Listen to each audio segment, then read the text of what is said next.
जय श्री कृष्ण। राधे राधे। श्रीमद् भागवत तृतीय स्कंद अथ विंशोध्याय। ब्रह्मा जी की रची हुई अनेक प्रकार की सृष्टि का वर्णन। श्री शौनक जी कहते हैं, सूत जी, पृथ्वी रूप आधार पाकर स्वयंभू मनु ने आगे होने वाली संतति को उत्पन्न करने के लिए किन किन उपायों का अवलंबन किया। विदुर जी बड़े ही भगवत भक्त और भगवान श्री कृष्ण के अनन्य सुहृद थे। इसीलिए उन्होंने अपने बड़े भाई धृतराष्ट्र को उनके पुत्र दुर्योधन के सहित भगवान श्री कृष्ण का अनादर करने के कारण अपराधी समझकर त्याग दिया था। वे महर्षि द्वैपायन के पुत्र थे और महिमा में उनसे किसी प्रकार कम नहीं थे तथा सब प्रकार भगवान श्री कृष्ण के आश्रित और कृष्ण भक्तों के अनुगामी थे। तीर्थ सेवन से उनका अंतःकरण और भी शुद्ध हो गया था। उन्होंने कुशावर्त क्षेत्र हरिद्वार में बैठे हुए तत्वज्ञानियों में श्रेष्ठ मैत्रेय जी के पास जाकर और क्या पूछा।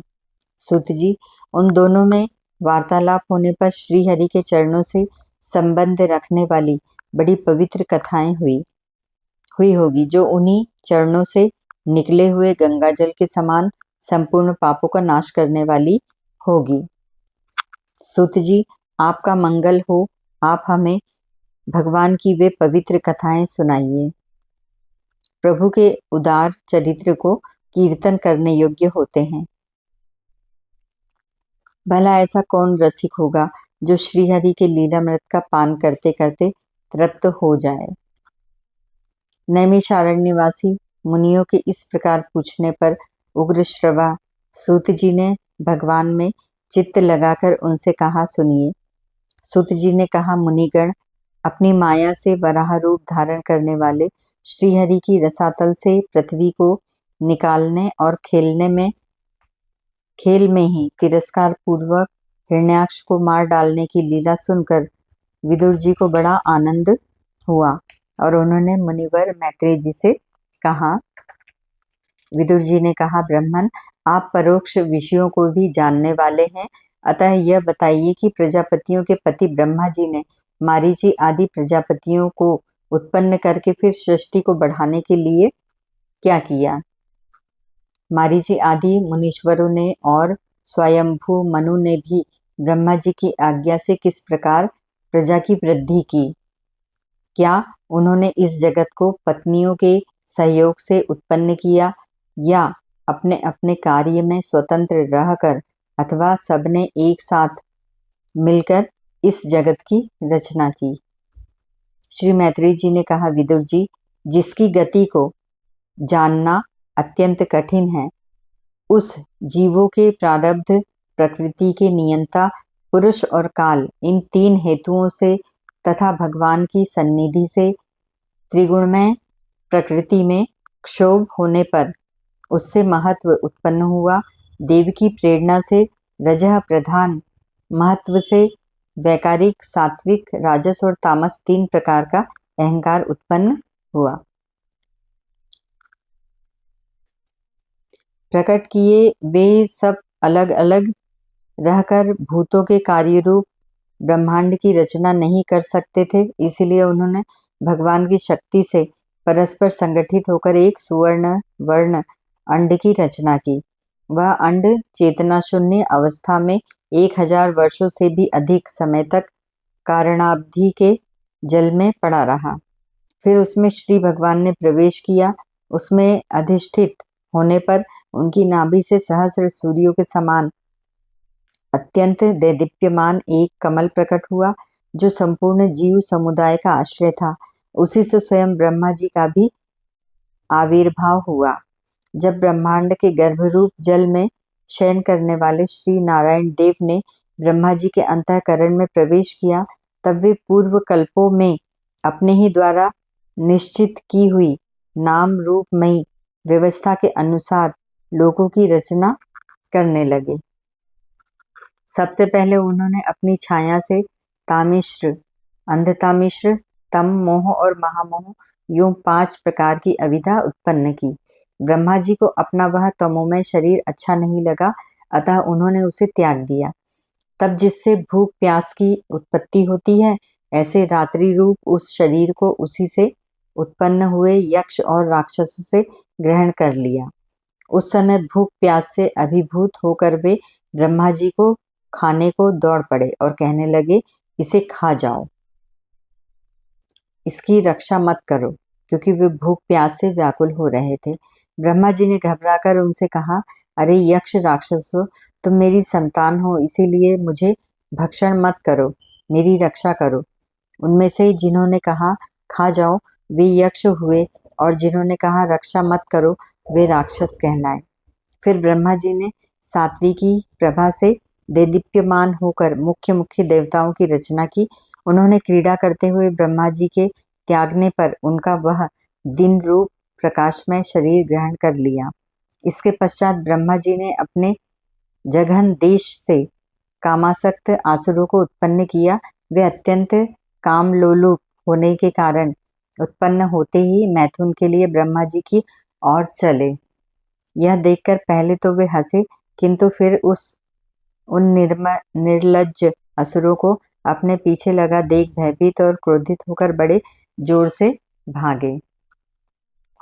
तब उन्होंने भक्तों पर कृपा करने के लिए उनकी भावना के अनुसार दर्शन देने वाले शरणागत वत्सल वरदायक श्री हरि के पास जाकर कहा, परमात्मन, मेरी रक्षा कीजिए। मैंने तो आपकी ही आज्ञा से प्रजा उत्पन्न की थी, किंतु यह तो पाप में प्रवृत्त होकर मुझको ही तंग करने चली है। नाथ, एकमात्र आप ही दुखी जीवों का दुख दूर करने वाले हैं, और जो आपकी शरण में नहीं आते उन्हें दुख देने वाले भी एकमात्र आप ही हैं। प्रभु तो प्रत्यक्षवत सबके हृदय की जानने वाले हैं।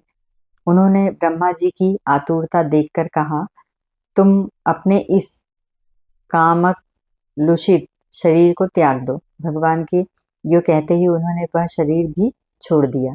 ब्रह्मा जी का छोड़ा हुआ वह शरीर एक सुंदरी स्त्री संध्या देवी के रूप में परिणित हो गया। उसके चरण कमलों के पायजेब झंकृत हो रहे थे, उसकी आंखें मतवाली हो रही थी और कमर करधनी की लड़ों से सुशोभित सजीली साड़ी से ढकी हुई थी। उसके उभरे हुए स्तन इस प्रकार एक दूसरे से सटे हुए थे कि उनके बीच में कोई अंतर ही नहीं रह गया था। उसकी नासिका और दांतावली बड़ी ही सुघड़ थी तथा वह मधुर मधुर मुस्कुराती हुई असुरों की ओर हाव भावपूर्ण दृष्टि से देख रही थी। वह नीली नीली अलकावली से सुशोभित सुकुमारी मानो लज्जा के मारे अपने अंचल में ही सिमटी जाती थी। विदुर जी उस सुंदरी को देखकर सबके सब असुर मोहित हो गए। अहो, इसका कैसा विचित्र रूप, कैसा अलौकिक धैर्य और कैसी नई अवस्था है।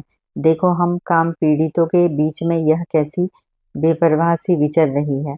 इस प्रकार उन कुबुद्धि दैत्यों ने स्त्री रूपिणी संध्या के विषय में तरह तरह के तर्क वितर्क करके फिर उसका बहुत आदर करते हुए प्रेम पूर्वक पूछा, सुंदरी, तुम कौन हो और किसकी पुत्री हो? भामिनी, यहाँ तुम्हारे आने का क्या प्रयोजन है? तुम अपने अनूप रूप का यह बेमोल सौदा दिखाकर हम अभागों को क्यों तरसा रही हो? अबले तुम कोई भी क्यों न हो, हमें तुम्हारा दर्शन हुआ, यह बड़े सौभाग्य की बात है। तुम अपनी गेंद उछाल उछाल कर तो हम दर्शकों के मन को मथे डालती हो। सुंदरी, जब तुम उछलती हुई गेंद पर अपनी हथेली की थपकी मारती हो तब तुम्हारा चरण कमल एक जगह नहीं ठहरता। तुम्हारा कटी प्रदेश स्थूल स्तनों के भार से थक सा जाता है और तुम्हारी निर्मल दृष्टि से भी थकावट झलकने लगती है। अहो, तुम्हारा केशपाश कैसा सुंदर है। इस प्रकार स्त्री पुरुष से प्रकट हुई उस सायंकालीन संध्या ने उन्हें अत्यंत कामासक्त कर दिया और उन मूढ़ों ने उसे कोई रमणी रत्न समझकर ग्रहण कर लिया। तदंतर ब्रह्मा जी ने गंभीर भाव से हंसकर अपनी कांतिमयी मूर्ति से, जो अपने सौंदर्य का मानो आप ही आस्वादन करती थी, गंधर्व और अप्सराओं को उत्पन्न किया। उन्होंने ज्योत्स्ना चंद्रिका रूप अपने उस कांतिमय प्रिय शरीर को त्याग दिया। उसी को विश्वावसु आदि गंधर्वों ने प्रसन्नता पूर्वक ग्रहण किया।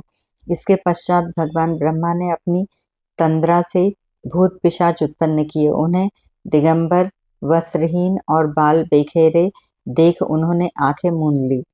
ब्रह्मा जी के त्यागे हुए उस जम्हाई रूप शरीर को भूत पिशाचों ने ग्रहण किया। इसी को निद्रा भी कहते हैं, जिससे जीवों की इंद्रियों में शिथिलता आती देखी जाती है। यदि कोई मनुष्य झूठे मुंह सो जाता है तो उस पर भूत पिशाच आदि आक्रमण करते हैं। उसी को उन्माद कहते हैं। फिर भगवान ब्रह्मा ने भावना की कि मैं तेजोमय हूँ और अपने अदृश्य रूप से साध्य गण एवं पितृगण को उत्पन्न किया। पितरों ने अपनी उत्पत्ति के स्थान उस अदृश्य शरीर को ग्रहण किया। इसी को लक्ष्य में रखकर पंडितजन श्रद्धादि के द्वारा पितर और साध्य गणों को क्रमशः काव्य पिंड और हव्य अर्पण करते हैं। अपनी तिरोधान शक्ति से ब्रह्मा जी ने सिद्ध और विद्याधरों की सृष्टि की और उन्हें अपना वह अंतर्ध्यान नामक अद्भुत शरीर दिया।